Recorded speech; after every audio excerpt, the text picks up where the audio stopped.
Tuhan bersamamu. Inilah Injil suci menurut Santo Lukas. Dimuliakan.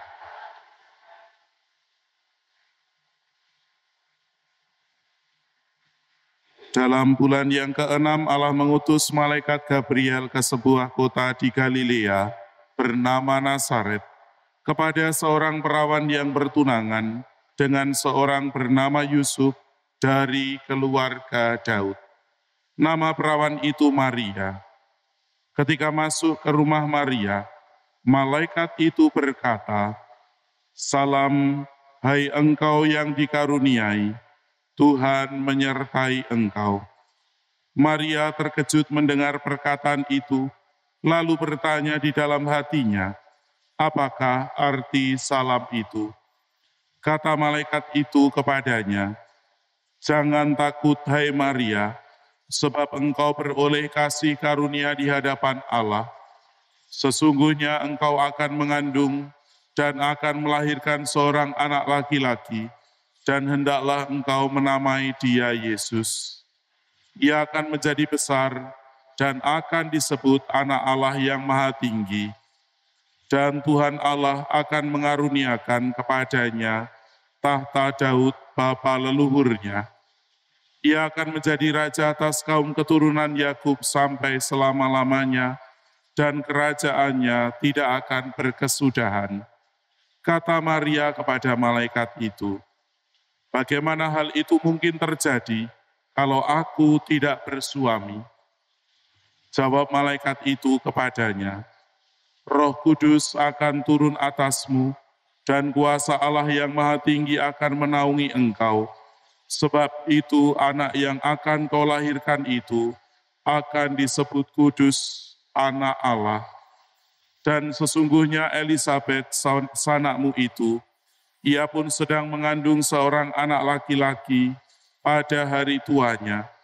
Dan inilah bulan yang ke-6 bagi dia yang disebut mandul itu. Sebab bagi Allah tidak ada yang mustahil." Maka kata Maria, "Sesungguhnya aku ini adalah hamba Tuhan, terjadilah padaku menurut perkataanmu itu."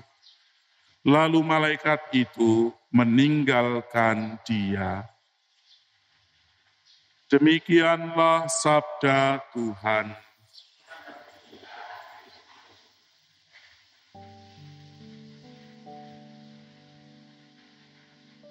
Ibu bapak, saudara-saudariku yang terkasih dalam Tuhan, pada hari ini bersama dengan gereja kita merayakan Hari Raya Santa Perawan Maria dikandung tanpa noda.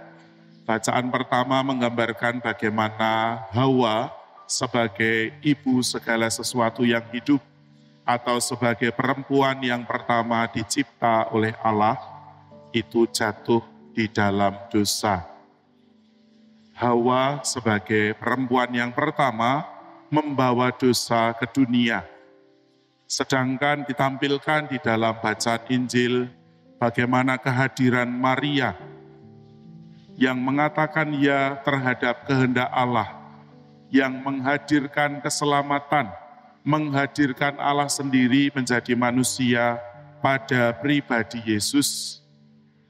Ini menjadi Hawa kedua, tidak lagi membawa dosa ke dalam dunia, tetapi membawa penghapus dosa, membawa penyelamat. Karena Maria dipilih menjadi bunda penebus, bunda penyelamat, maka ia dianugerahi karunia-karunia yang layak untuk tugas yang amat luhur ini. Ketika malaikat memberi salam kepada Maria sebagai penuh rahmat, kita mendengarkannya pada bacaan Injil, maka Maria memberikan persetujuan imannya, memberikan kata ya terhadap kehendak Allah. Seperti tadi dikatakan dan disampaikan, Allah tetap menghargai Maria sebagai manusia dengan kebebasannya. Dan dengan penuh kesadaran, penuh kesediaan, Maria membuka dirinya terhadap rencana Allah tersebut yang mengantar dunia kembali kepada kekudusan. Maka saudara-saudariku yang terkasih dalam Tuhan, jalan kekudusan adalah sebuah pilihan. Adalah sebuah pilihan dalam hidup. Jika Anda pagi hari ini bisa datang ke gereja untuk berdoa, padahal situasi di luar hujan deras. Nah, ini merupakan salah satu contoh bagaimana jalan kekudusan, datang ikut misa di gereja adalah sebuah pilihan. Adalah sebuah pilihan diri yang dengan penuh kebebasan tentu mendekatkan kita semakin terarah kepada Tuhan sendiri. Dibandingkan dengan ada dua pilihan tentu saja, ketika hari hujan kita tetap bersemangat datang ke gereja meskipun kehujanan harus pakai payung, atau kita karena mengetahui hari hujan lalu bisa kembali tidur.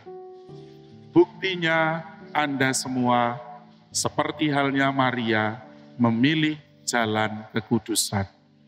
Maka semoga jalan kekudusan ini juga kita hidupi dalam pengalaman kita sehari-hari. Mari kita hening sejenak.